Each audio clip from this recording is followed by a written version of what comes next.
Sound effect. এটা এমনই একটা জিনিস যেটা তোমার নর্মাল একটা ভিডিওকে প্রফেশনাল এন্ড হাই লেভেলে নিয়ে যাবে। আর এই সাউন্ড ইফেক্ট আজকে আমি তৈরি করে দেখাবো। তোমাদের মধ্যে অনেকে এমন আছো যে সাউন্ড ইফেক্ট কোথাও খুঁজে পাও না, আর পেলেও সেটা পেড থাকে। আজকে আমি একদমই ফ্রিতে এই কটা জিনিস দিয়ে সাউন্ড ইফেক্ট তৈরি করে দেখাবো। এর জন্য আমার একটা হাই কোয়ালিটির মাইক লাগবে। প্রথম হচ্ছে টাইপিং কিবোর্ড,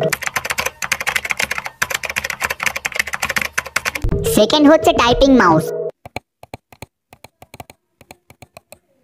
থার্ড হচ্ছে একটা পেপার প্যাকেট। কি লাগছে না দারুন? চলো এবার কয়েনটাকে টচ করি। এবার হচ্ছে একটা কোল্ড ড্রিঙ্কসের ক্যাপ ওপেন করা। চলো ট্রাই করা যাক। এই সবগুলো সাউন্ড ইফেক্টের মধ্যে তোমার কোনটা ভালো লাগলো কমেন্ট করে জানাও। এগুলোর জন্য তোমাদের 1 টাকাও লাগবে না, এগুলো তোমাদের জন্য গিফট।